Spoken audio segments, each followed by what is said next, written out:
All right, so in the meantime, I would like to share about EMP by running through a quick presentation. I request you all to have a glance at the presentation as we wait on for the attendees to join us. I welcome you all on the behalf of Association of Muslim Professionals to the EMP Web Talk today. So AMP stands for Association of Muslim Professionals, and it is a non-profit organization and is registered in India, United States of America, United Kingdom, and Australia. AMP has completed its 12 years in serving our community in the field of education, employment, and empowerment. AMP has a vision to positively impact lives of 10 million people by the year 2030. AMP's mission is to empower the underprivileged for the greater benefit of the society and nation as a whole. AMP's vision is to be a model community which is advanced in education, socially progressive, culturally vibrant, politically influential, and economically dynamic. So in this slide, you can see a few projects. These are our achievements, and these are our main flagship projects where we work towards benefiting our community and nation.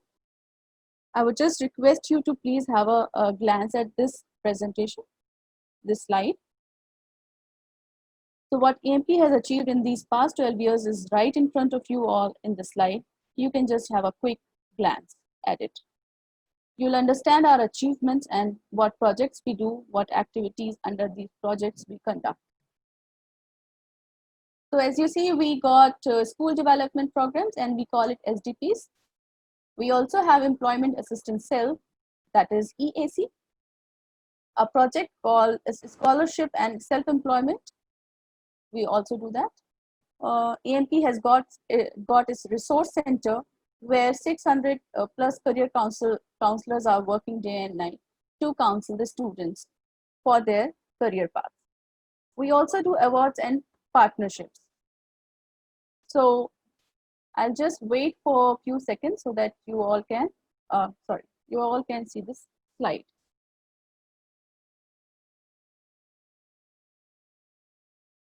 All right, moving on.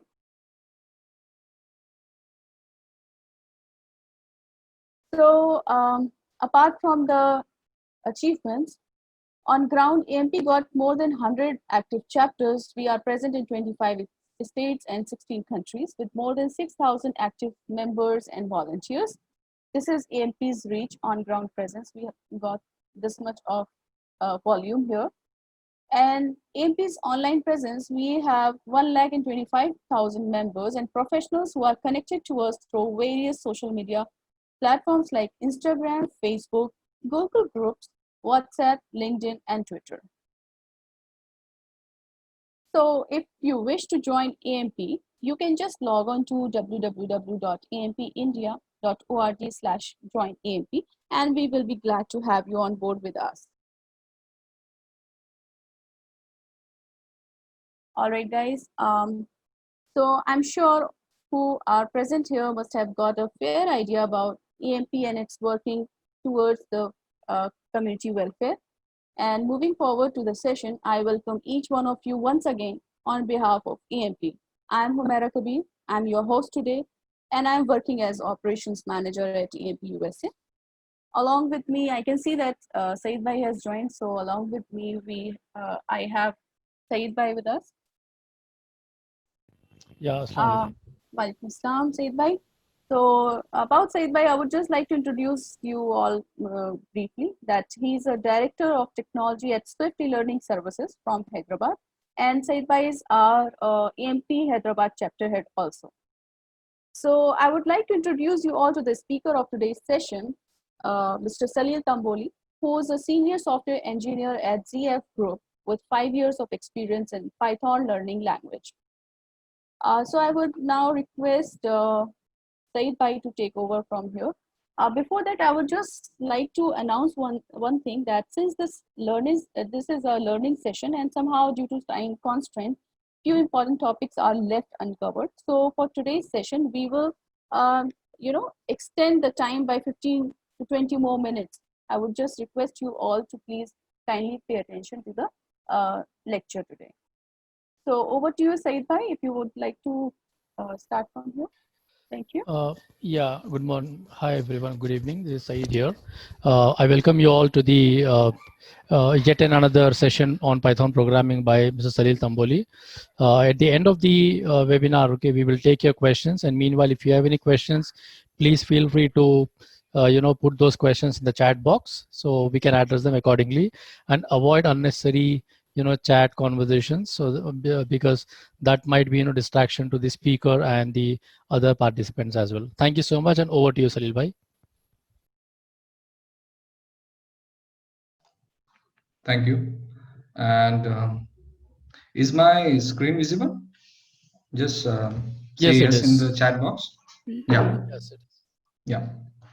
Okay, fine. So in the last two sessions, we collected a lot of bits and pieces about the syntax and everything. So after this condition and loops, we will be able to write full-fledged code. So just open any ideally.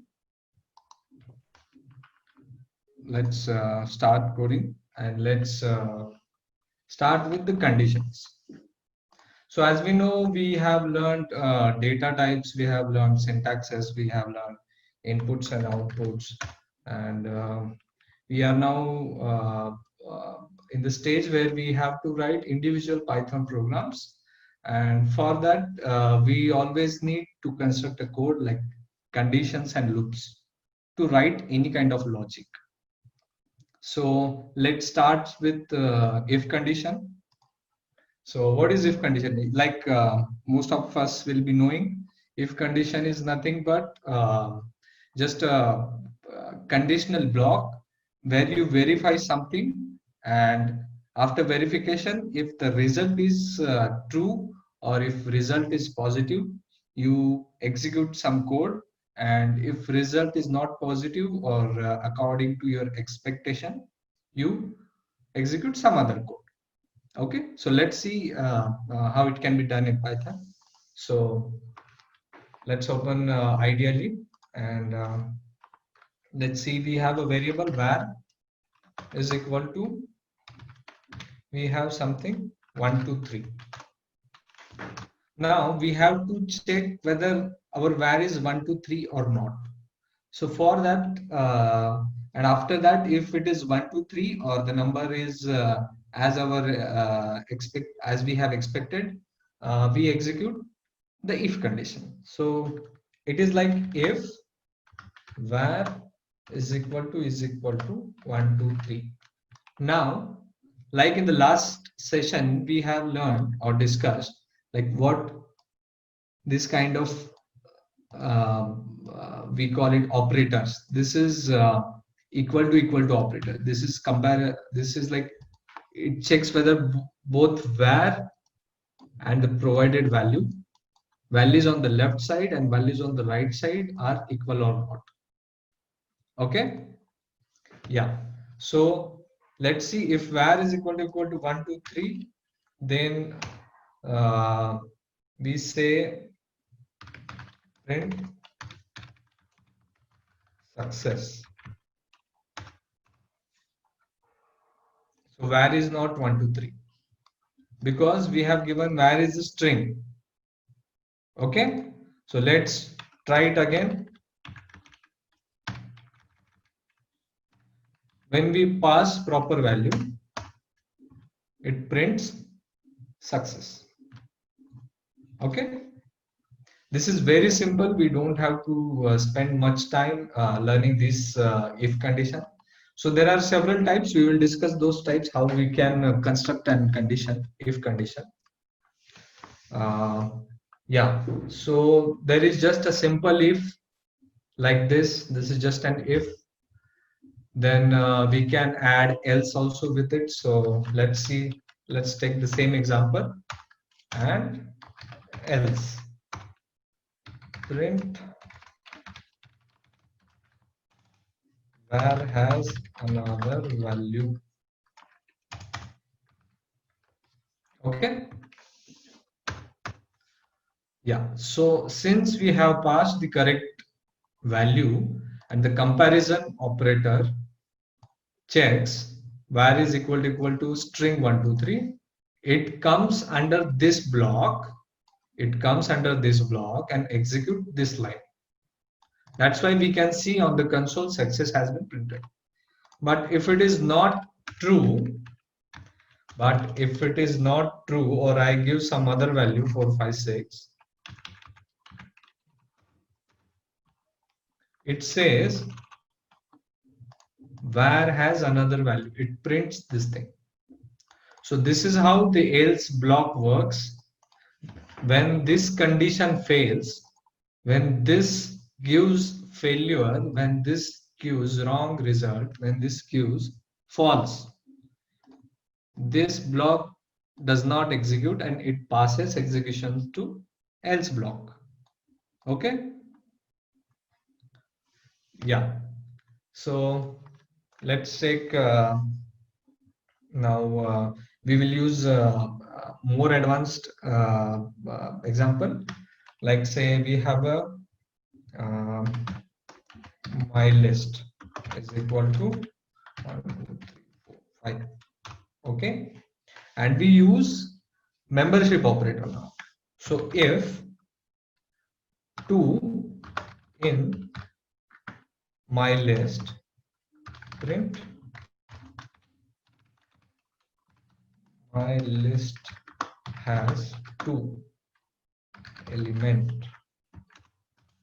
else print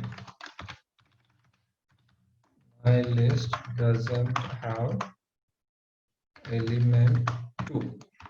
Okay,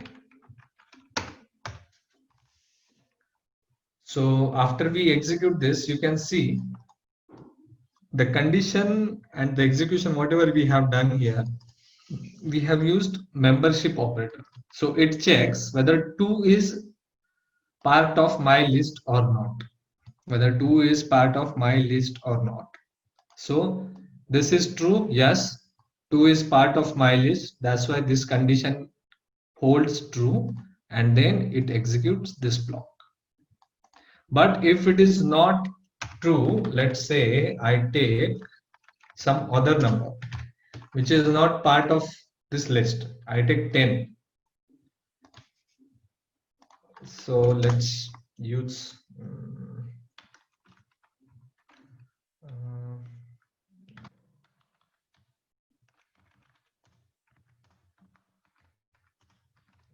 we updated the message also. So when we execute this, it says my list doesn't have element 10. Okay, my list doesn't have element 10. Now if we modify it more, we assign some value to it, a is equal to 10. Then instead of hard coding this value here, so what we will do, we will just put like a f.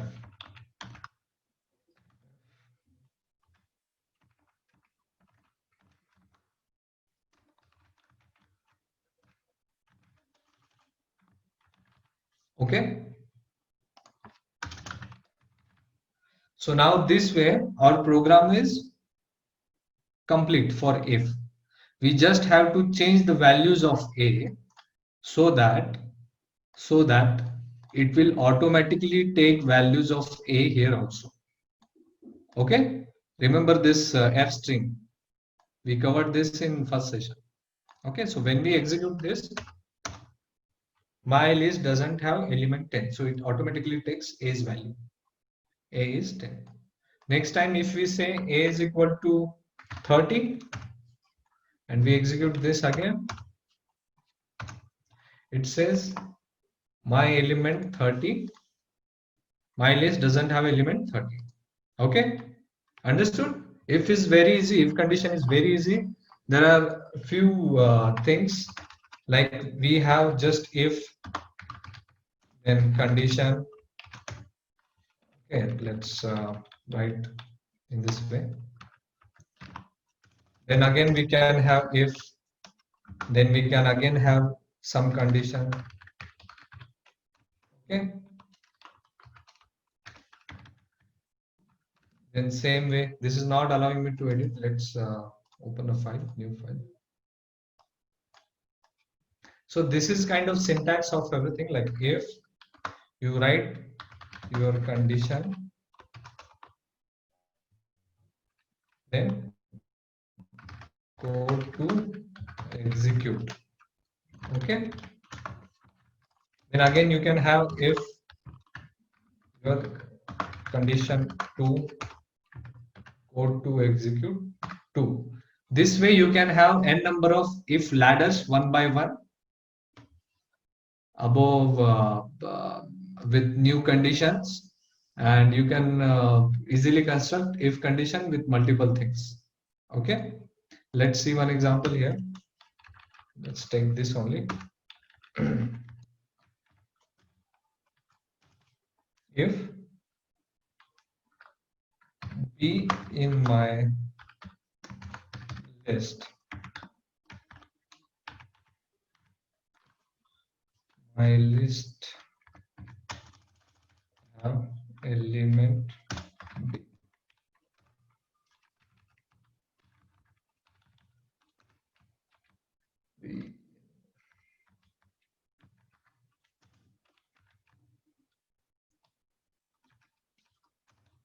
I is saying okay.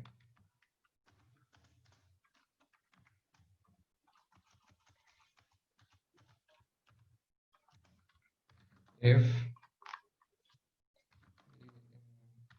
my list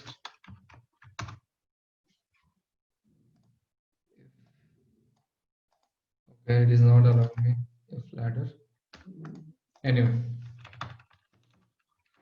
but you can write maybe some indentation part is wrong.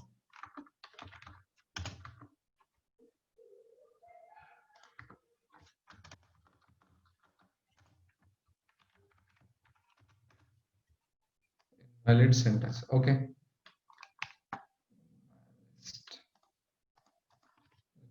And B is 23. Okay, we'll see this later. But you can write if one by one like this, and also you can write if else. Then you can write if elif. That is the next part, where you can easily have if elif ladder. So what you do is, let's take the same example. Only thing is you have to write elif here. Okay, we have defined A, we have defined B.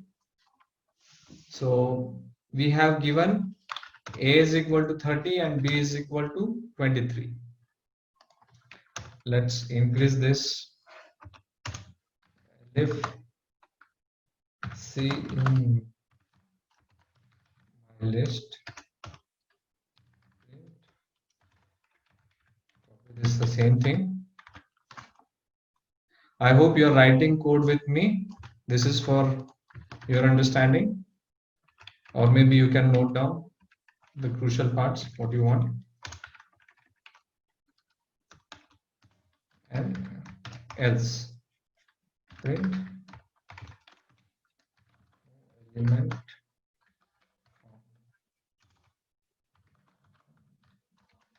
my list. Okay. So what this complete code does is, it first checks whether A is in the list or not. Then it comes else if. Elif is the short form of else if. So elif B in my list, whether it checks also whether B is in list or not. Then if it is not success, if it is a failure, it comes back here again. It checks whether C is in my list or not. And then if all the tests failed, all the conditions failed, it comes to else and it checks whether print, then it doesn't check anything and it prints no element found in my list. Okay, very simple logic. Just 3 values you have to pass. We have not defined C here. So just define C something like 4. And then we will execute this. My list have element 4. So it came here, let's see the transition also. Let's see.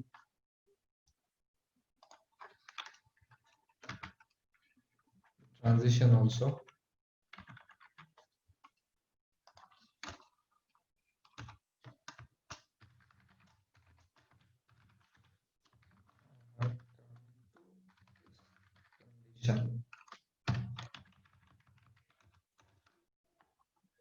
So after executing, you can see only this part has been executed.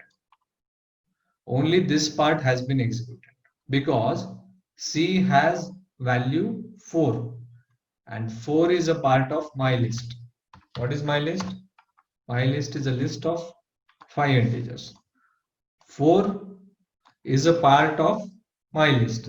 That's why this condition holds true. That's why this condition holds true and these two condition doesn't execute.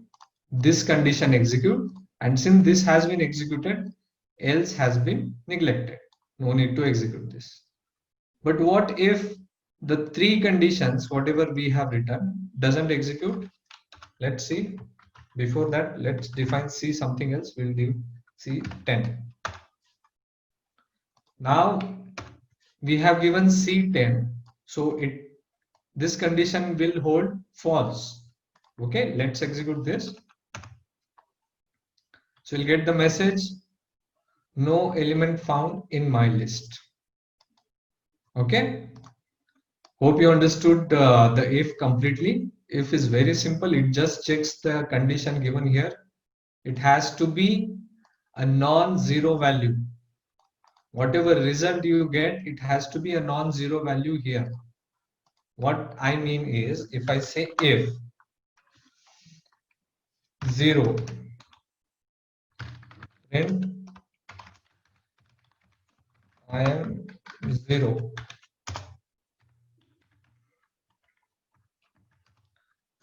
Else print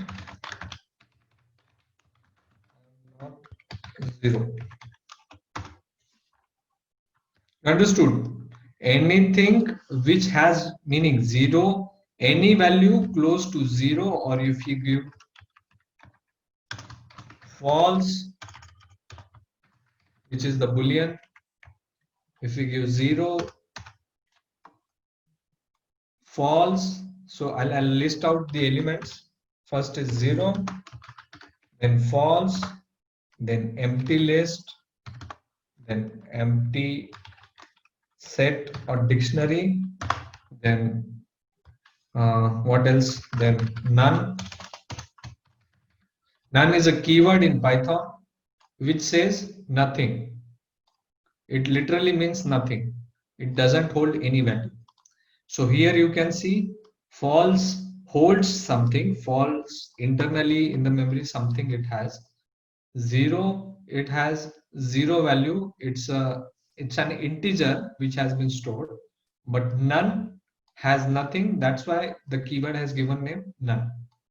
So all these things you are seeing here, all these things, if you pass in the condition here, the condition holds false and the underlying code in the condition doesn't get executed. Okay. So I'll show you one more time. If I pass empty list also, it prints I am not 0, because anything you pass like this, or let's say empty tuple also, anything you pass like this, it is false for if condition. Okay, it holds 0, it holds failure for if condition. Okay, now there is one more way to write if. It is called as one-liner if. So if you have just one line to execute, if you have just simple F to execute, instead of writing in 2 lines, you can also write in 1 line in Python like this. If true, print I am true. So this kind of writing is accepted. This is possible in Python. You can write a simple one-liner if as well. Okay, understood? Yeah. So this is one-liner if, and we just saw the nested ifs. If else, elif, elif, elif. There is also nested if. I don't know why it was throwing an error here, but let's see the later. We don't have much time. So this is like the entire if. Then there is something called as ternary operator. So this ternary operator is same as the ternary operator. This same as the ternary operator we see in C or C++. Same like that. So what it does, it holds if else condition in one line. So how it can be done? Like we have written the same thing in 1, 2, 3, 4, 4 lines, but ternary operator just does it very fluently. Like if there is an assignment or if there is a small if else code you have to write, you can write it in compact form like this. So let's see. Let's get the value if. So we'll see where is it, or let's see name is equal to John. Okay, we have variable name is equal to John, and let's see if name equal to John. This is our if condition. Then understand this. Then true. Okay. If name is equal to John, then true where I have written here. Else false. Just pay attention here. This is like how we can write the ternary operator, simple if else in one line. So we write if name is equal to John, it is true, else false. And then this returns true or false, that we have to catch in some variable. So we write result is equal to true. Now this entire sentence will hold a meaning, like you are reading some kind of line. So while reading also you can see result equal to true if name is John, else false. Very simple, right? So when we execute, say result is true. Very simple and compact ternary operator, where you want to return some value or very short or single line sentences, you can use ternary operator. You cannot use ternary operator for multiple things like this. Okay. Yeah. So this is all about, can we write elif statement in ternary operator? No, we cannot write.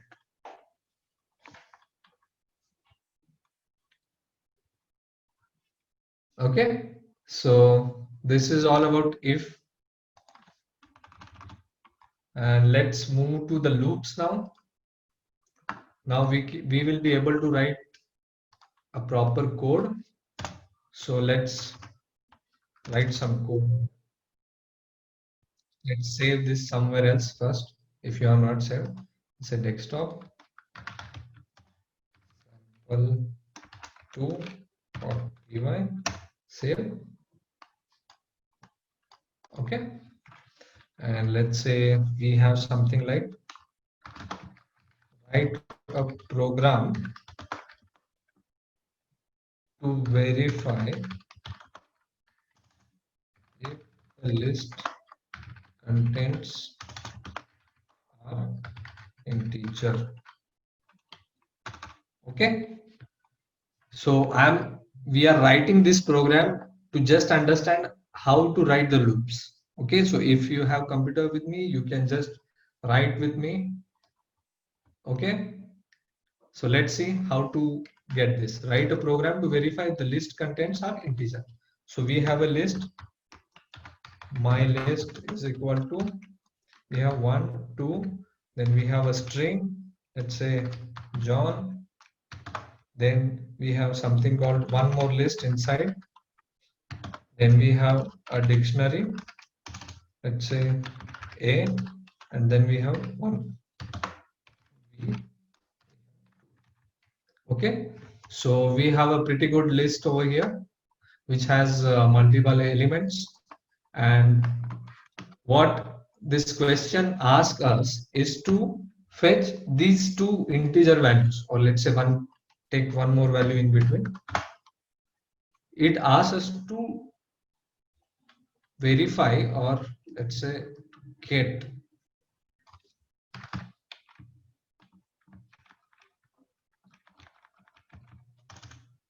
integers from the list. Yeah.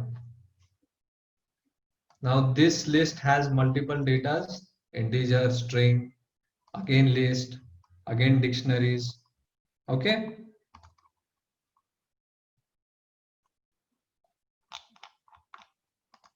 Yeah.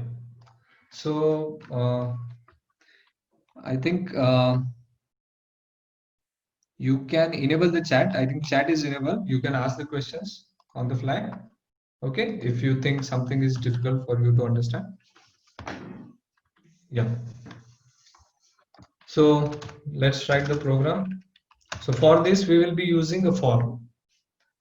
So for that, let's see how for loop is given in Python. So for is nothing but now the term iterator comes. Okay, now the term sequence comes. So what it means, if I have something as a collection, I have something as a collection. A is a collection of integers stored in a list. So this is a sequence. This is a sequence, not a collection. This is a sequence in a list. And when we say dir A, it shows us that iter method is implemented for A. So for sequences which has iter method implemented, that means this is iterable, can be iterated for, or can be used for loop. Okay, so let's see, when I say for I in A, print I. So you can see it printed one by one all these things. So for first loop, it printed.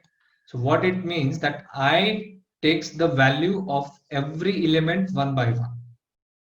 So for first loop, what happened? I became 1. And as soon as I became 1, it printed I. So it printed 1. In second loop, I became 2. Then it printed 2 here. Then I became 3. Then I became 4. Then I became 5. Like that, it iterated over all the elements from start to end, from 0 index to the last index. Okay, same thing can be done with the strings. If I say Python, you can see Python. Okay, so this is in other for loops where you have like in C, if someone has seen, if someone knows C, for loop is differently implemented in there. It is different here because it always requires something to iter on. For in Python, for loop in Python always requires something to iter on, so that the temporary object here, okay, here you can give any name. You can give literally any name, I, A, B, C, D, doesn't matter. And it does not require to be defined before writing this. Remember this. Okay. Yeah. So I can be anything, and in for loop, it requires something to be iterated over with temporary object. Okay. So the for loop is different than the C language. How it is implemented in C, it is different than C in Python. Okay. Also, let's say, okay, here we are iterating, but let's say I want to just loop over 10 times. I want to loop 10 times, but I don't want to write here something. Okay, like I don't want some list or something here. So what I do, if I just want to iterate over something, there is an inbuilt function called as range. It gives a range from, let's say, 10, 1 to 10. So what it does, it prints 1 to 10, not till 10. 10 is not included. So it is 10 elements, sorry, 9 elements, 1 to 10, it prints here. Okay. So what this range does is, it gives something called generator. It's a range object. When you set 10, it gives range 0 to 10. Okay. So this is 10 elements. This is 9 elements. 1 to 9. 10 is not included. So same way, 0 to 9, 10 is not included. So 10 elements, 9 elements. So range has been changed in early Python 2.7. Range was something like this. You used to get like this. You used to get in before Python 3, in Python 2.x versions. But now in Python 3, they have changed to something like range. So when I say a is equal to range 10, when I say type a, you can see class range. It is something else now. Okay, it is kind of generator, but because it doesn't store all the values, that is a different advanced topic. But just remember this is, this returns range of anything, returns as type of range. It does not return list. Okay, so let's say I want to print x or at the rate 10 times just for fun, but I don't want to use I, or I don't want to give something here. So what I do, I use something like this. I just use underscore. This means that you just iterate over 1 to 9 values and you store it into nothing. Obviously this underscore holds the value, but this means that we are not interested to use the value, use the temporary object which is going to be iterated over this. We just want 10 loops, we just want 9 loops. This is 9 loops. We just want 9 loops and we will do whatever operation we want. We don't want either these elements, or we don't want to use temporary object. Okay, let's see.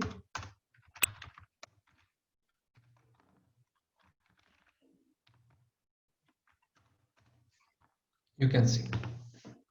So this way, if you want typical loops, this way, suppose your operation requires some 5 loops to be executed. So what you will do is, you will return here 5, that means 5 loops. And since I'm not interested to use temporary object, I'll just give underscore and I'll print, I'll do my operation. Let's say this is my code. I am doing some execution here. Okay, it prints 5 times. Okay, so this is how for loop is going to be, or this is how for loop can be written in Python. So let's come to our program. Now this program says, write a program to get integers from the list. Okay, can't a for loop take two or more elements? What does it mean, like 2 or more elements? Mr. Mohammad Sohail, what do you want to say? Can you please explain? Yeah, so meanwhile, let's write the program. So here, let's write for loop. Let's take an object element in my list. Okay, so what we will do, what logic we will develop is we will check every element one by one. We will check every element of list one by one, and then we will decide whether the element is integer or not.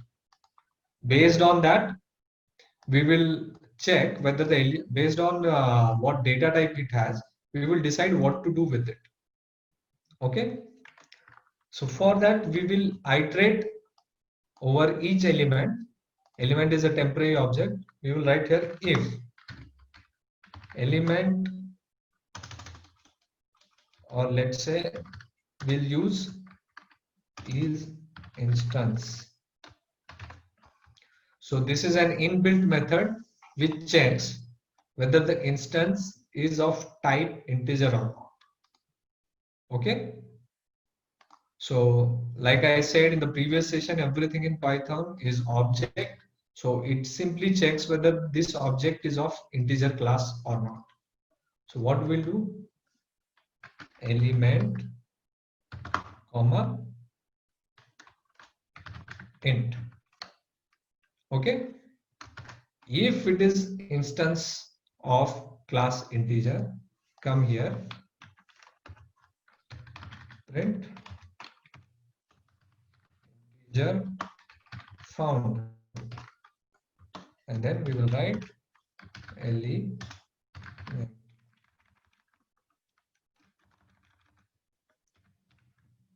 Okay,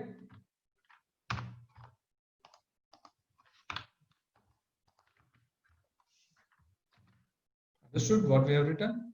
We have iterated over my list, and then it tells is instance, then it comes and print integer found element.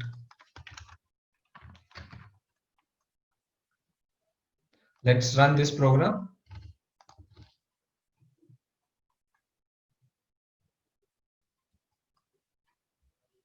So you can see it was able to found 3 integers. There were total 1, 2, 3, 4, 5, 6 elements in the list, but it successfully found these 3 integers. Type of element is equal to int can be used or not. No, it cannot be used because if you see, type returns a type, an object of class type. So if you see here, if I say type of int, this is like these 2 arrows you can see, no, this one and this one. This says that this is an object of class type. Okay, so it does not return a string like you have written. It doesn't work like that. Yeah. So this way, this is how for loop can be used. So now you can write a complete program and execute, and there can be thousands of small programs, small exercises you can find on internet for loop, if loop. You can easily before. Okay, so in previous statements, we have seen how to write print. So f, what it does is it replaces the name, exact name, with its value in given position. Okay, why we have put f, same way. Okay, so let's move forward. So this was for loop. Same way we can write while loop, but while loop is there is no iteration. It completely, so let me tell you what time while true print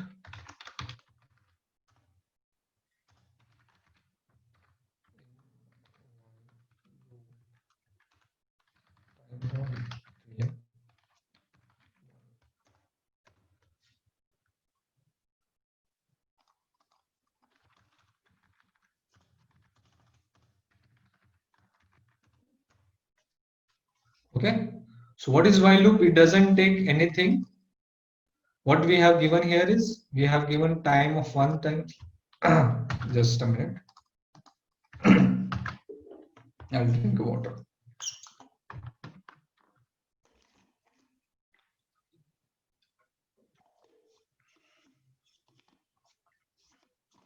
Yeah. So as we can see, while just executes until this holds true. So it doesn't stop until you ask him to stop. It is not like for loop where once you iterate over some kind of sequence, once you like in for loop, once you iterate over in some kind of sequence, when the last element comes, for loop automatically exits. For loop automatically stops executing or iterating over this list. Okay, but in case of while loop, what happens is it continuously keeps looping until this condition becomes false, or you give some kind of statement or you ask it to stop. So here I have given time dot sleep. This waits for 1 second. Okay, and after each second this will print this statement. So again let's execute. So we can see after delay of 1 second it prints this statement continuously, and if I don't stop, it will continuously keeps executing. How we can stop the while loop? Yeah, can we have counter to stop while? Yes, we have using F2. Okay, so this is like, again it comes to how you write the program. So let's say we have something like counter is equal to 5. Okay, while counter is greater than 0, print counter. Then what we will do? Counter is equal to counter minus 1. Okay, so this is a common counter logic. What it does, it always checks whether counter is greater than 0, then it prints its value, and after that it reduces counter by 1. So this means, let's execute this. Yeah, so what happened in the last is, as soon as counter became 0, it came here. In first loop counter was 5, in second counter was 4, in third counter was 3, in fourth counter was 2, in fifth counter was 1, and in sixth loop counter became 0, and this condition became false because 0 is not greater than 0. So this is false, this statement is false. So while condition broke here and it came out of while loop. Understood? Yes, we can use decrement operator. Yes. So there are also several ways you can break the while or fall also for loops also. So these are the two statements. One is break and one is continue. So let's see how break works. Okay. So let's have a condition here. So I'll say if, okay, if counter is equal to 2, break. So what this logic tells us, that if counter becomes 2, you don't have to execute loop again, just break it over there. So what this break does, it does not execute the next line, and it just comes out of this while loop. It stops while loop and it comes out of the while loop. Let's execute. Okay, counter is already 0. So let's say counter is equal to 5 again. And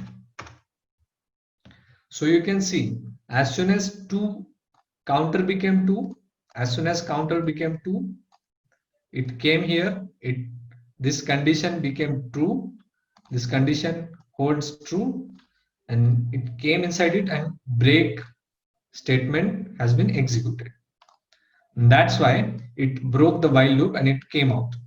Okay, so next line did not execute like the previous one, where we have printed 1 also, because this was executed without any kind of interruption. But this did not, because we have broke the while loop on demand. Okay, we have constructed that. Okay, yeah, so this is kind of break. We can also use break in for loop also. Just you write any kind of condition where you want to break, when you want to break, and it will break. Now there is something called as continue. Okay, so what continue does is,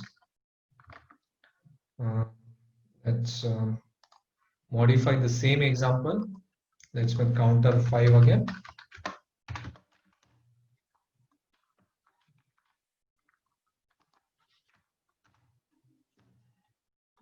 Yes, there is a for else, there is while else also.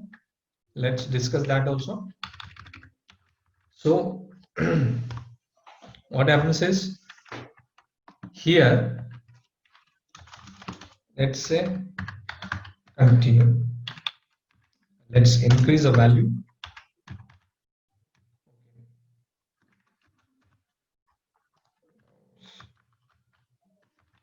Something happened. Expected.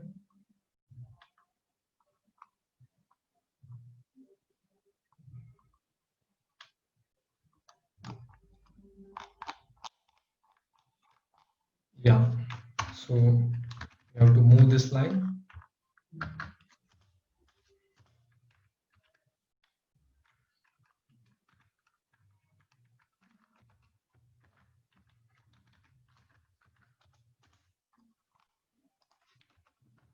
Okay,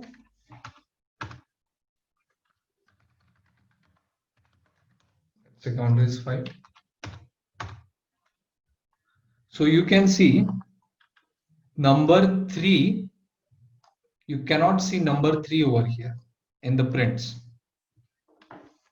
Okay, so what this means is, as soon as counter became 3, it continued. So what continue statement does is, it does not execute the rest of the lines. Suppose this condition is true and the continue statement is in the line.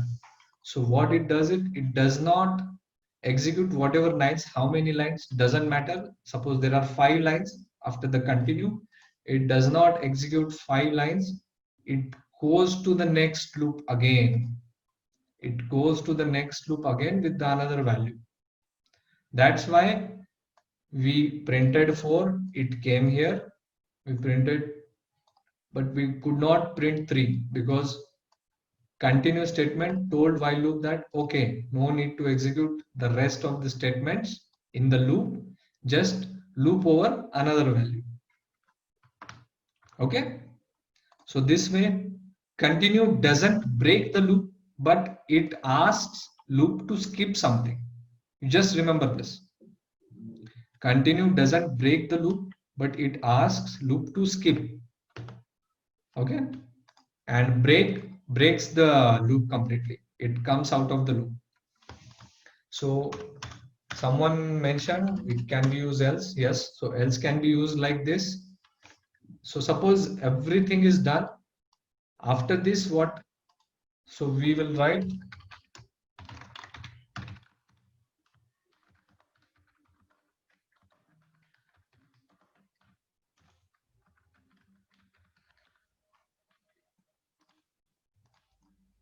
okay.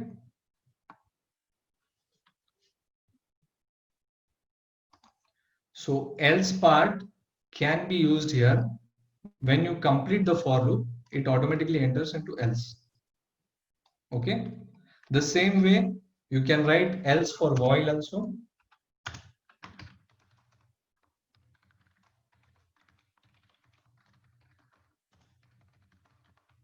while loop is over.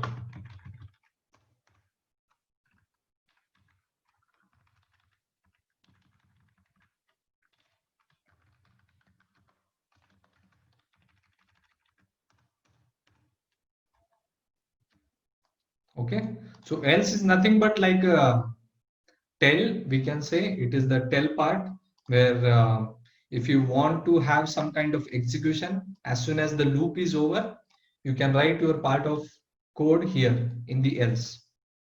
Okay, it is yeah, just a small functionality given to it, all the loops.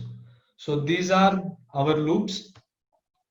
Now we have almost completed all the syntactical parts. Let's move to the more advanced part, that is like functions. So functions are very important. Functions are nothing but the building block of any Python code, where you can write or you can group certain kind of you can say execution or similar kind of things in one kind of code block, which can be executed on the demand. So what does it mean? Suppose I have a something, suppose I have numbers and I just want to make square of them. Okay, or I have two numbers and I want to add them because that is required in my code every time. So what I does is I write a function and I pass those two values to functions. So what it means that we are saving lines in our code, we are saving space. So let's see.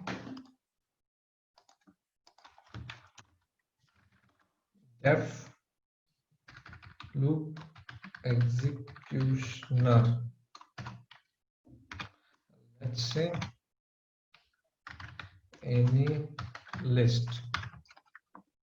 We are converting this for loop to function. Okay, for that you have to define the function.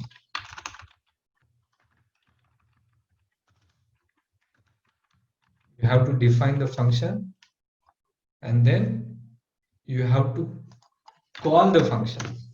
So what function does it? If you are doing some kind of operation over and over many times, instead of writing that kind of thing many times in your code, you just write a kind of functionality so that this function or this routine or this part of code, this block of code can be called on the demand whenever required. Okay, when I write any kind of function, when I write something like this, it means that I have some kind of functionality executioner. Okay, I have something which I can execute. I have a function which can be executed on my demand whenever I can call it. Some functions require additional arguments that you have to pass when you call the function, like this one. So let's say loop executioner.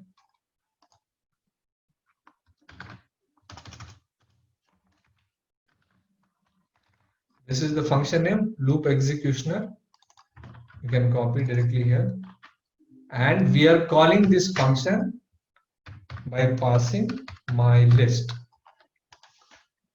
So that means as soon as we call this function with this thing, it will, the control of execution will go here, and any list will become my list. So this any list, what we can do? We can replace any list. Okay. And when we run this,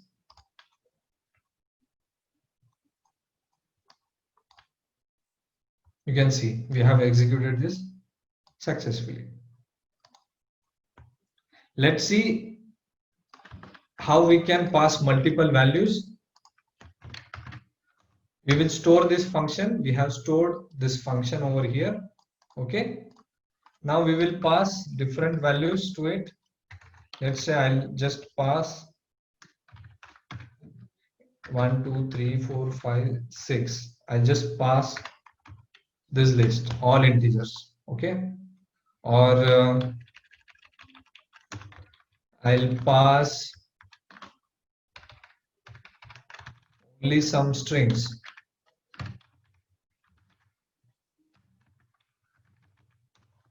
Okay, no result. Okay, so what does it mean? Just remove else part. It is not required now. So what does it mean? It is kind of functionality. As soon as we write this code, we have like a kind of tool, small tool, where we just pass the input and get the output. Okay. So this function right now here does not return anything. This function right now here does not return anything. That's why it returns none by default. Okay. How to check that? Let's say a is equal to loop executioner, and I'll pass some list 1, 2, 3, 4. A is none. You can see A's value we are not getting at all. When we say print A, we get none. Okay, that means this function does not return anything. We don't have any kind of return statement. But what if you have something to execute, and based on that you are getting also output? Let's say, let's write a function def. So function can be written using this keyword def make square. Okay, number. It takes number. What it does is it returns number. Square means if number is multiplied by the same number, it becomes square of that. So this is the function. Now to make square number, we pass 4. It returns 16. This value we can store in any variable. Okay, a becomes 16. Same way you can pass any value. Let's pass 7. A becomes 49. So this way, instead of writing this kind of code, every time whenever we require, we write just one utility, we write just one function which can be reused every time when we want. Okay, which can be reused every time when we want. So this is how the functions are very important. It is like there cannot be any kind of file where hardly they have not used functions. Functions are very important. They save the space, they save your efforts, they make your program very readable, like groupable, where you group certain kind of functionality under functions. Means if you use print instead of return, there will none type. No, it's not like that. Print is just to print something. If I don't print also, and if I don't use return, it returns nothing. So as soon as you return, you use this keyword. As soon as you use this keyword under function, that means you are returning something. Okay, and if you don't use this keyword, that is as equal as you are returning nothing. You are returning none. Okay, so by default, your function will always return something. Listen to this statement. By default, your function will always return something. Either it will return none if you don't use this keyword, or it will return some value if you are doing, or if you are using return keyword. Okay. What data type is it? Return doesn't have any data type. Return is a keyword. It's a Python keyword like def. Like for, can you say what is data type of for? No, right? It's a keyword used to build a program, used to construct a program. Using this keyword, we write programs. It returns the answer. Yeah, it returns any value. Whatever you want to return. Return can be any expression. Yeah, you can return anything. Suppose I say return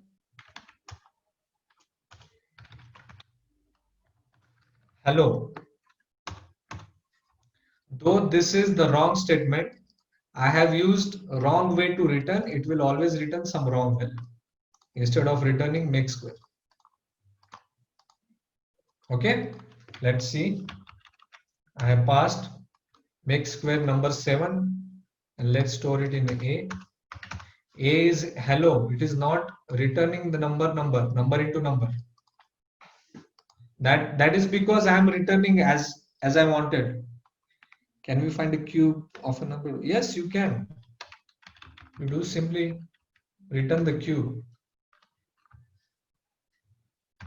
number, or what you can do is there is something like raised to 3. Okay, so what this means is power of. This means power of. Let's say now we will write make, since it is returning cube, you have to write make cube. When you say make cube, say 3. What happened?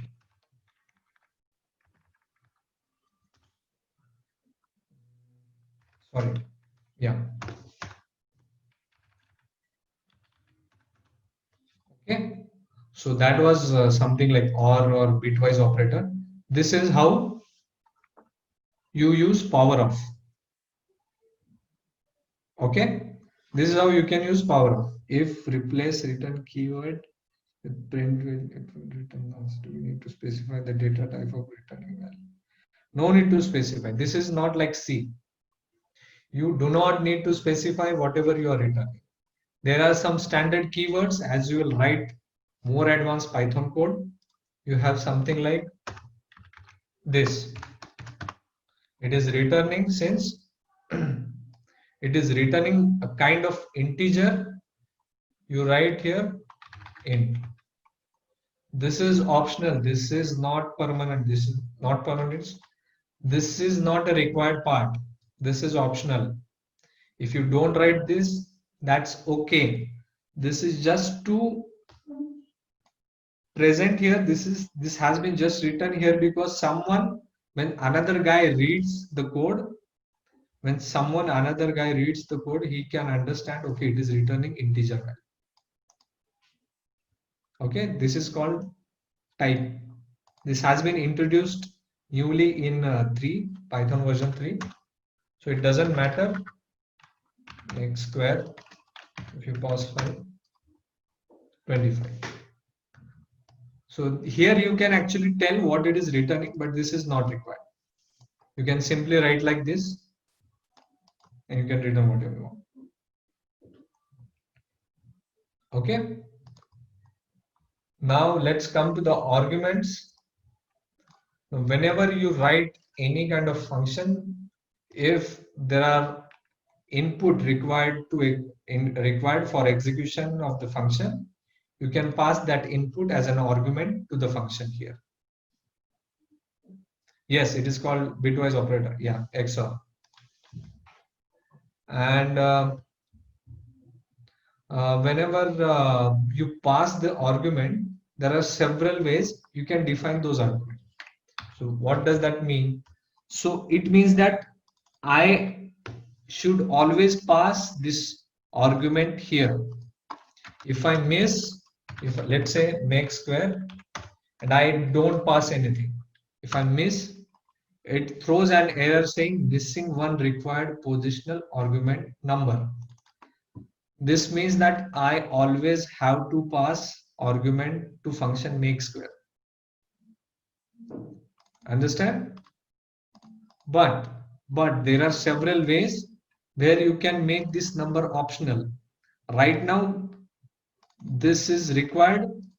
Right now, this is not, you're not allowed to keep this function empty. You're not allowed to call this function with 0 arguments because this is required, but you can make it optional like this. Let's say number, by default number, it's 2. So this means that if I don't pass anything here, by default it will take value as 2. By default it will take value as 2 and it will return 2 into 2. So let's see, I'm not passing anything here to make square. It is returning 4 because we have made it optional. That means if I pass 5, well and good, it will return me something which is correct based on whatever logic I have written here and what value I am returning. But if you don't pass anything, it will just return the default value. So this way you have made this argument as optional. You can pass it or you cannot pass it, or you don't want to pass it, don't pass it. Okay, so this is optional. So we saw required, this is required argument, we made it optional. Okay, now there is something like keyword and arbitrary arguments. So this is kind of advanced part. But if args, now when you write advanced functions, you have to kw args. Sometimes you don't know what arguments you are passing. Sometimes you don't know how many arguments are there or how many number of arguments. Right now, this takes just 1 argument. Okay, let's cut this. Right now, this takes just 1 argument. If I pass 1 more argument with it, it says takes from 0 to 1 positional argument. Either it will not take any element or it will take just 1 element, but 2 were given. But what if where I have made something very dynamic and I don't know whether how many arguments I'll be passing to my function. So that time there are keyword arguments and arbitrary arguments. Okay, what does it mean? This is keyword arguments and this is arbitrary arguments. Okay, let's see what does it mean. So for that, let's write. Okay, now I say make, let's change the function name, it is not appropriate.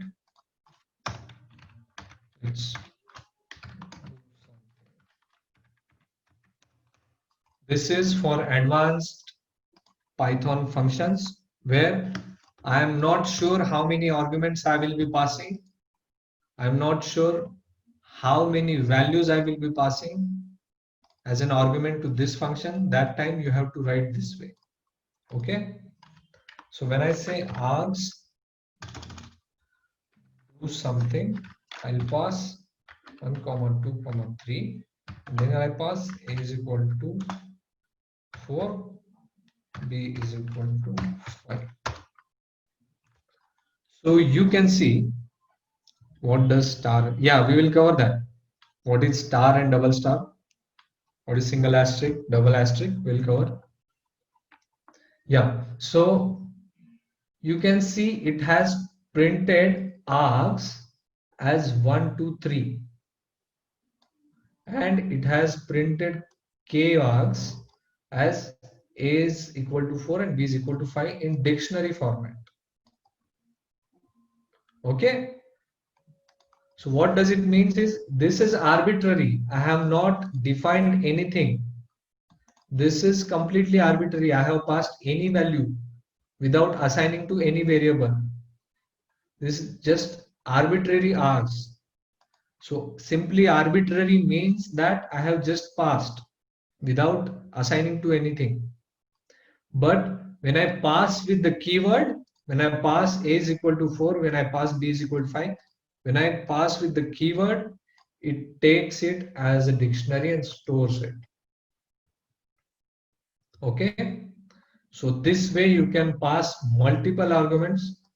Whenever you construct something like this in a function, that means your function is now capable of handling multiple inputs. Can list tuple set be passed as arbitrary? Yeah, we will come to that point. So what this exactly star means? So these asterisks are used for packing and unpacking. There is something called packing and unpacking in Python. So what packing means is, let's see, I say list, or let's say A is equal to 1, 2, 3. Okay. Now you can see A has been converted to a tuple by default. As soon as I pass these values completely to A, I have not passed these values like A, B, C. As soon as I pass these values with comma separated to A, it has been converted to tuple. So that means this has packed. Python has packed all these values and stored it in A. A is a packed version of 1, 2, 3, 4. Packing has been done with A. So A becomes 1, 2, 3, 4. Okay. But when I say, let's say X, Y is equal to A. Too many values to unpack. Okay.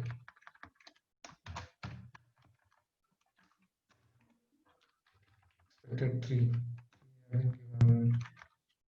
Sorry. Start expression.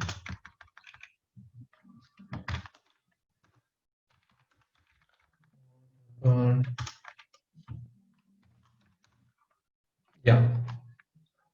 And when you use this asterisk again, this is called as unpacking. Can we also pack in a list? You can. This is list packing. This is kind of packing. You have packed it in a list. By default, it packs in tuple. Now you have packed this in a list. Okay. So what this means is rest of the values are unpacked here because I have assigned A to X rest part and Y. So unpacking has been happened here. Okay. While assigning the value, X took the first value because A is 1, 2, 3, 4. So X took the first value, Y took the last value, and all the rest of the values has been taken by this. Okay, understand this. This is little difficult to understand, but this is called as unpacking. It unpacks. A is currently packed with 1, 2, 3, 4. But when you use this asterisk, it means unpacked. It unpacks. Same way, if I say X, so this is just one X, this is just one variable. So X takes just one value and the rest value are left to be taken by Y. Rest values are left to be taken by Y. Okay.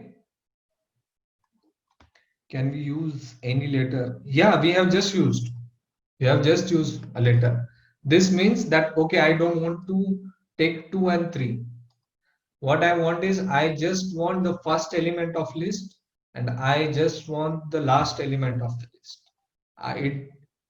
Meanwhile all the rest of the elements in between elements I don't want. So that time what I will do, I'll assign first value to x, I'll assign last value to x, and the rest of the value I'm just throwing them. I'm not storing into anything. So underscore is used whenever you don't want to use any variable. Okay, remember this. Underscore is used whenever you don't want to use any variable. Okay, and later underscore has been stored with this value. You just remember. But since we are not using underscore, we are using just as a reusable element. We don't consider that. So this is unpacking. Same happens here when you pass something like this. Maximize the coding screen. Okay, is this visible? I think the font is big enough.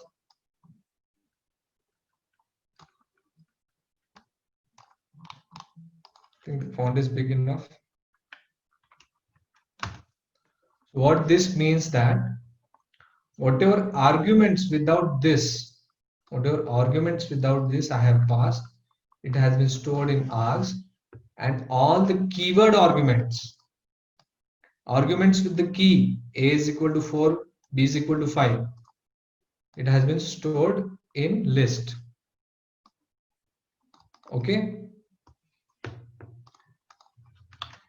yeah. So you can also do this like this. What we can do, we can also add the functions which we want. So whatever we have learned from here, whatever we have learned from this point, like this is the required function, this is temporary function with default value, we can all combine it here. We can make a, then we can make, let's say we have defined the function first, we can make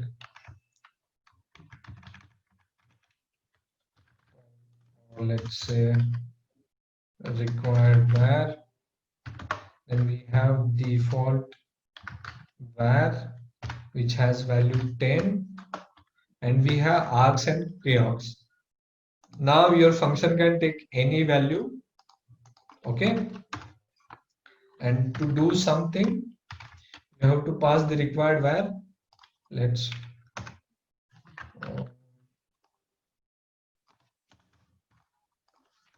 say print required var def var.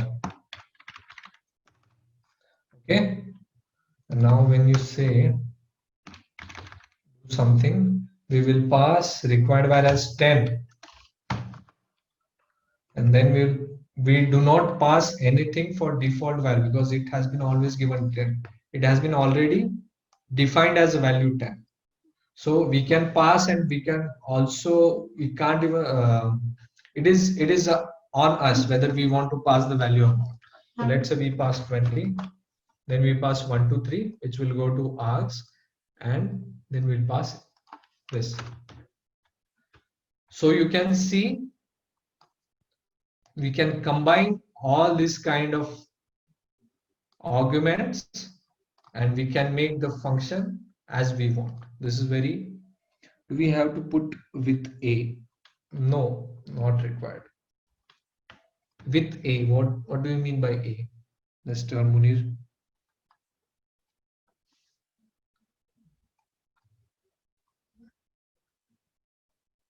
Underscore. Okay, yeah.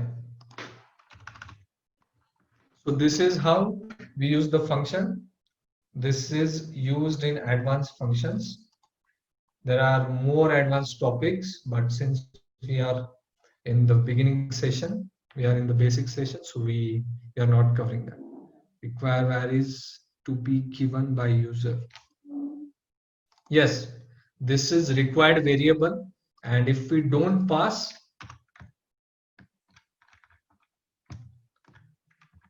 it will take 20 as required variable. Okay, it took 1 and it took just 2, 3. So to see whether how we are really failing the function, you have to first remove all these things. By default, it takes this, and like the star arcs, like we have seen here, the rest of the elements are taken by this variable.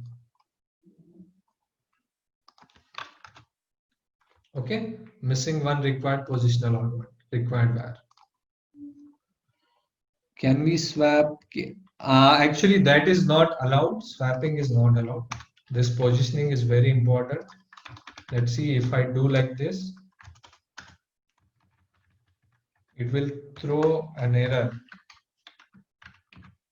It says invalid syntax.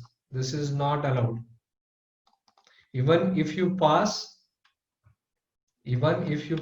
like this, if I pass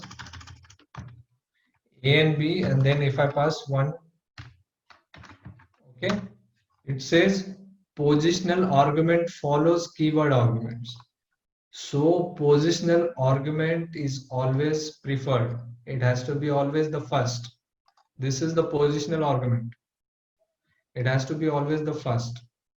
Then whatever your default argument, or you just remove this. If you don't want to keep this here, it's okay. It is basically all modular things. If you want to add this, if you want to keep this, okay, or if you don't want to keep this, okay. But if you want to keep this, make sure your positional argument, your required argument is first, then comes your arbitrary arguments, and then comes your keyword arguments, like this.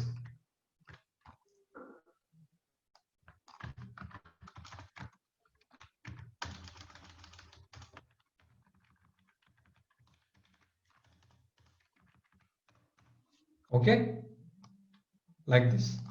Then we pass, do something to, let's say, 1. Then we pass 2, 3, 4. Then we pass a is equal to 5. So one by one, it takes first at any cost this, then it takes rest of the arbitrary arguments, not the keyword arguments. It takes rest of the, whatever is the remaining with this args, and then it takes arbitrary argument to key args.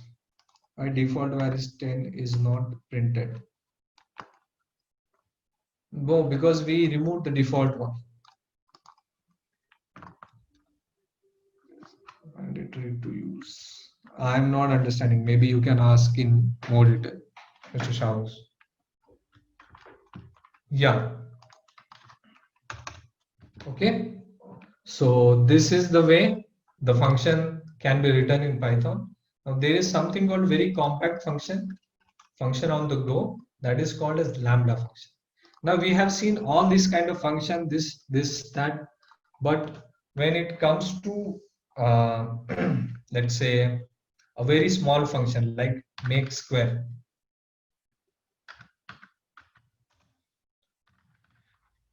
okay, which just have very limited functionality, it just returns num into num. Okay, this is very small function, but this we have written in taking 2 lines. So what if I want to make it more compact?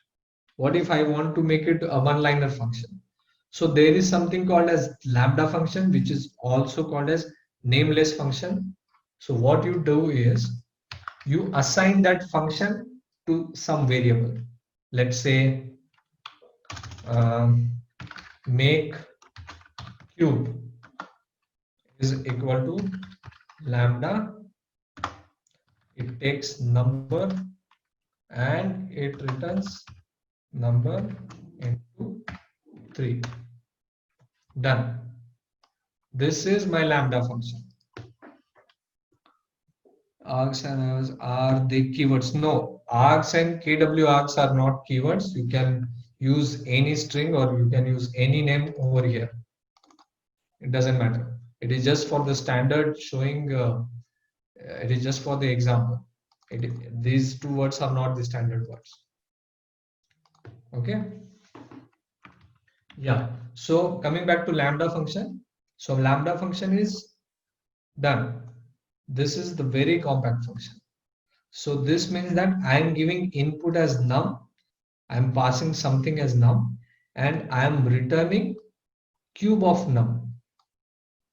Okay, and this whole thing has been assigned to make cube. Now what happens is, when you want to function and when you want to use this function, what you do, make cube, you pass 5. Okay, understood? So this way I don't have to write a function like this. I can on the fly can write something like this.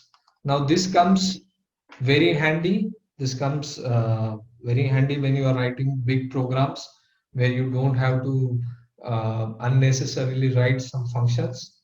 And there are something called as functions also accept a keyword called as global. What is the purpose of the keyword global? Okay, global is something like when you want to make your internal variable available outside, you use global. Suppose, so there is something like scopes in a program. So when you write a function inside function, or when you write some loop and inside that loop you have function. Okay, when you write a class and inside that you write something, so you create scopes. So let's come here. Let's say I'm here. Then I say I have to write the function def, and global is not used in function. It can be used in conditions also. It is not. Okay, we will cover this in question answer session. But let's come here. So lambda we can use like this. It is an on the go function. Okay. It is on the go function. It comes very handy when you are writing lengthy code, when you don't have to really really define the functions over here.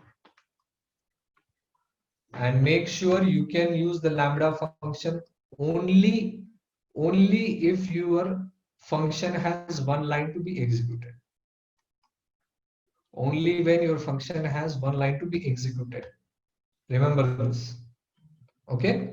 If you have 2 lines, suppose, no, I cannot write equivalent lambda function for this. Yes, it is a shorthand for function, one line function. Remember this, not for every function, only for one line function. Whenever you are returning a one line statement, it is, you can implement a lambda function. Okay. Yeah, so this is function. Let's now modules and packages. So we have come this far, and let's come to the modules session. So there are several modules. Module is nothing but a Python file which has been created for grouping the code having similar functionality. So what does it mean? Like, I have certain functionalities. Suppose I'm writing a software and I have certain functionalities to implement, but those functionalities have a very lengthy logic and it takes thousands of lines. So instead of saving thousands of lines of code in the same file, what I will do, I will collect, or I will sort the execution part. I will sort the lines of codes which have similar functionality. And what I will do, I will cut this 1000 lines of code and I'll put them in different files, different Python files, so that whenever I want, I can import them on the demand. Sometimes in my software, I don't want to use some kind of functionality. But for that, if I write the entire software in one file, I'll be using the space, I'll be using the memory space, because as soon as you execute some file, the entire file is loaded into the memory. Okay, to save, so to save the memory, or let's say to make your code very readable, because if you write thousands of lines of code in single file, it will take really huge amount of time to read from start to end, because there are thousands of numbers of lines. Okay, so we can cut this and we can sort them. We can make another file, Python file, and we can import those Python files as and when we want. So that's how module is created. So let's say how it can be done. Let's say this is loop execution. Okay, let's save this file. Let's remove this. Okay, we have saved this file. Now we will open a file. Let's say we open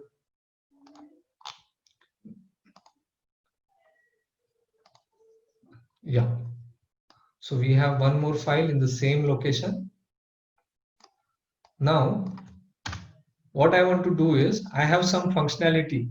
Okay, let's write it in other functionality.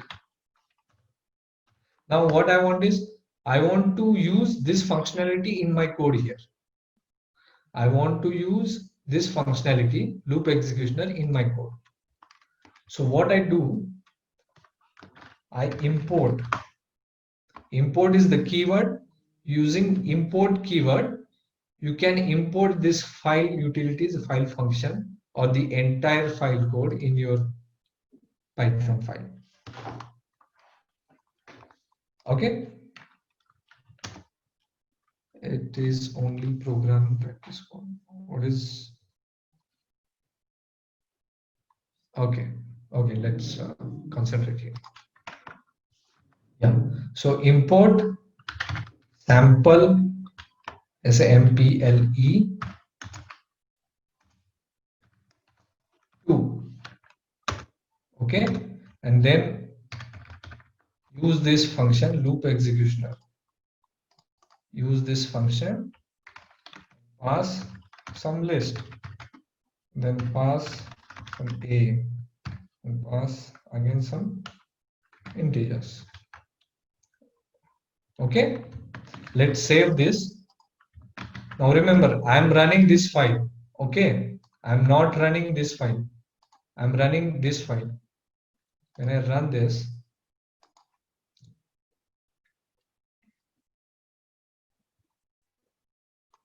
loop execution is okay. Sorry, my mistake.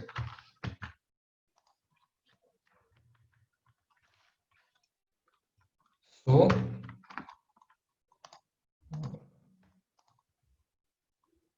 yeah, so you have to use the dot operator. This is very important. You have to use the dot operator if you are not importing the particular functionality.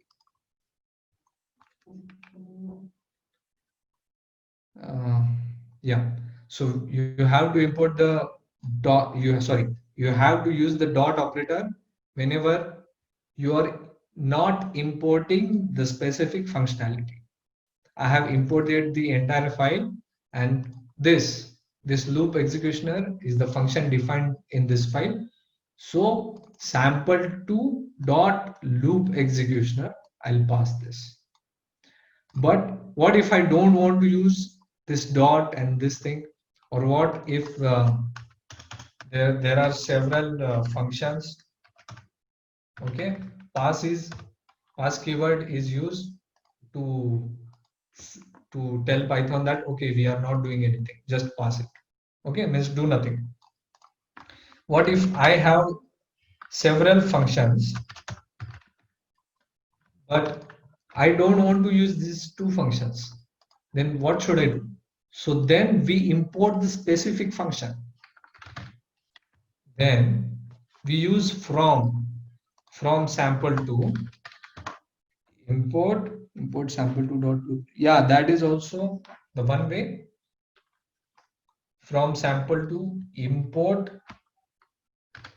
loop executioner. Okay, save this, run this. ABC. What happened to it?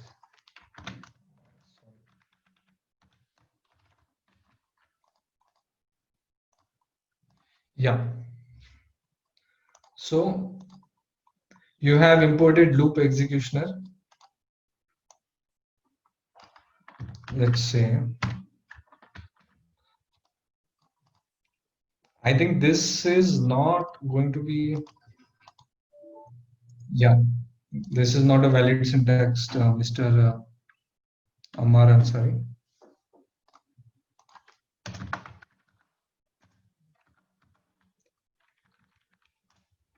This is only when you have packages with you, okay? Or you have something like class. You cannot import functions like this. Drop down menu for the functions. Okay, so drop down menu is nothing but you are accessing class attributes. It is not for the functions, but you are accessing class attributes. So this ideally provides this. This is ideally you can say a feature. Let's say import OS. So to check what it has, you just wait for some time, or just press Control space. You get all the attributes listed here. Okay. Yeah. So coming to this point, module is nothing but Python file which is created, and we just saw how we imported this. It can be imported by this way, or it can be imported by just a single functionality, or it can be imported like this. So what does it mean is, this means import everything. From sample2 import everything. So it will import everything. How many functions are here? They have been imported here. Okay. How many functions are here? They have been imported here. So you can use ABC and this ZYX function also without using sample.2 as prefix. Okay. Let's say ABC. I'll just call it, and it will do nothing. So nothing will happen. Okay. Only this function worked. This did not, because we did not do anything here. Okay. So this is how modules work. This is how you can import. Now coming to the next part, we will cover the package, and rest of the part we will cover in next session. So package is nothing but the hierarchical file directory structure where you can save multiple modules, multiple Python files, as well as you can save multiple sub packages. You can store multiple sub packages. Do we still have to call function with import? Yes, you have to call the function name. Without calling the function name, you cannot use function. Package is hierarchical file directory structure consisting of modules and sub-packages. So we just saw how to create the modules, and in the next session, we will see how to create the packages. Okay, so let's start the question answer session now. Yeah, thank you so much, Salil Bhai, for your patience and explaining everything in detail. Yeah, we have a lot of questions that came in the chat as well, but I assume you have already taken care of them. So I'll focus on the Q&A box. So Yeah. first question is from Dr. Muhammad Khurshid Akhtar. He has a question for a data scientist. Is it necessary to know or learn any programming language? If yes, which language is important to learn? R or Python or both, and why? It really depends on how you're working. So currently, all the data scientists they work mainly on digital platforms. Earlier, like if you ask me, like few years back, if you are a data scientist, maybe you will be working on mainly on theoretical parts. But currently, data scientist, since the data word comes, it is a new term. So you have to work with the programming languages. It is like you cannot avoid that. So in the market right now, Python has a lot of functionalities built for analyzing data. It is hash one languages for data analysis and data related processes. So I would say you should go with Python, and R is also used, but it is mostly for more scientific processes and calculations, I guess. And if you learn both of them, I think it's well and good. Yeah. Okay. Before writing any condition, we must write the assigned value. Why are we not assigning the value after the condition? Before writing condition, Yeah, before writing any condition, yeah. should we be writing the assigned value? It depends how you're using the condition. Let's say you have something like if 1 is equal to 1. I'm not assigning anything. I'm on the fly, I'm checking the condition. Print true. So here I did not assign anything, but if you are using some kind of variable, suppose you can see A is not a defined variable. If I use that here, it will obviously throw an error. It say A is not defined. So it depends how you're using it. Okay. I believe this you have already answered, I believe, but I'll repeat it and you can choose to ignore if you've already answered. Print Yeah. statement are used in ternary operator or not? Print statements can be used, like let's say in else part, I think it cannot be used. Let's say I have a function, or let's say result is equal to, no, print cannot be used. We can't use print. If true, else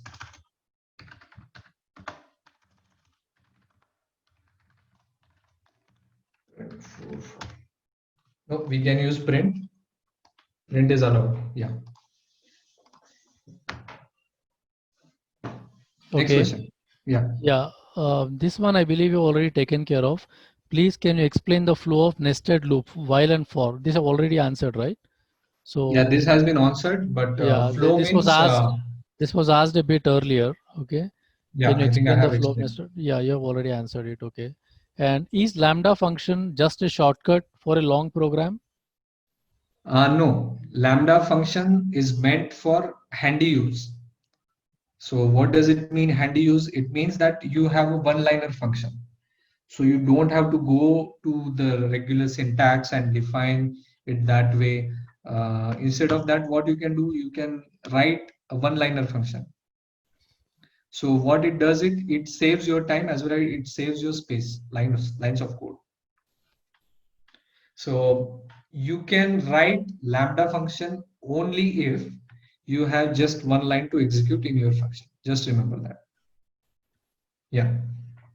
Okay. Where is Python basically used in the industry? This is a very generic question, but if you can answer it in brief, that will be because we have to take other questions too. Okay. So Python is widely used in web development, in data science, in machine learning, artificial intelligence. Mostly, it is very widely used in web development. Also, it is used in automation testing, application development, and sometimes it is used for GUI development also. It is used for game development also. Yeah, so it is very widely used. Okay. Does the import statement take up memory when we import a module full of functions? It is supposed to take memory because we are adding it same as how we do hash include in C language. If somebody is there, I don't know who asked the question, but as we do hash include, that means add those lines of code also in this file. So what it means that when I execute something, when I execute a file, that file is being stored in our memory for execution. Suppose if I add another file also, now the two files have been stored as a single executioner file, as a single, everything is later converted. Whenever you try to execute code, the code has been converted into machine language and it has been stored. So the same way, if you add one file, the space will take of a one file, and if you add multiple files, you add import adds another files also with your file. So that means you're increasing the size of file. Yeah. Can we use Python for game developing? You can use, there is a package called Pygame. It is really good. You can get online tutorials for that also. So you can use, mostly C++ is being used in the industry, where you can see all the AAA title games, heavy games, resource heavy games, where computer speed is very much required. Those I think are developed in C++, but small games you can easily develop using Python. Yeah. Yeah, two last questions we'll take now. Can you elaborate on package, and is the module the same as library? Library is something as generic term. So if you want me to tell you the particular terms, there are two terms. One is module, just now we have learned, and another is package. So module is nothing but your another Python file which has some functionality, and as soon as you import that file into excuse me. So as soon as you import that file into your Python file, you obviously increase your function size of the file as well as the functionality, because you are adding more code into your file. But if you talk about the packages are nothing but the structured hierarchical folder structure. So it can have multiple modules, it can have multiple folders stored in very systematic structured way that we are going to learn in next session probably. And packages are different. Packages can be of a big size. They can provide you, uh, let's say there is something called Pywin32, which is a Python extension for Windows. So that is of a size of around 10 MB. That is a big package. It comes with several modules. It comes with several modules and sub packages. So packages are different. Those are structured hierarchical ways to store your module, which you can use step by step, going into like, okay, I have a big house.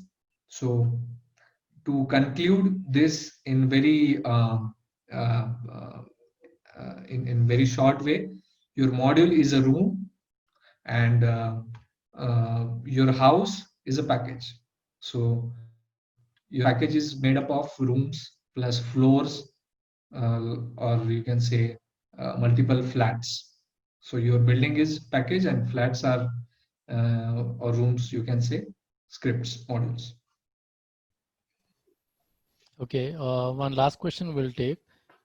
I think this is a combination of two questions. How fast is Python against JavaScript, considering both are interpreted languages? There are limitations for the speed if you come for interpreted languages or scripting. So the interpreted languages or scripting are widely used now because the computing speed also has been increased. in several years. Like if you ask me in 2005, no one was using Python, or it was used by very less number of people. But now everyone started using Python because your computing speed has been increased. So right now, if you ask me which one is faster and which one is slower, it really doesn't matter. Maybe there are bits and pieces where some functionality of Python is faster and some functionality of JavaScript is faster. But I would say it doesn't matter now. So we should not pay attention to that things now. Okay, we have few more questions too, but I believe we are already running out of time. So I would like to end the Q&A here. Sorry we couldn't take much questions, and the questions are still flowing in. So next week would be the last last session for this Python programming series, and I believe Salil Bhai would be taking the I think object orientation, right? OOPS part 2, right? Is that what you're going to take next week? One proposal is here. If we are not able to cover in the last session, we Mm-hmm. have still exceptions and file operations to cover. Okay. So we will maybe next session is on 6th of August. Yes. So maybe we will take one more session on 7th of August if possible. We'll figure it out. Okay, based We'll on the figure it out. availability of the webinar slot, we'll be able to figure it out.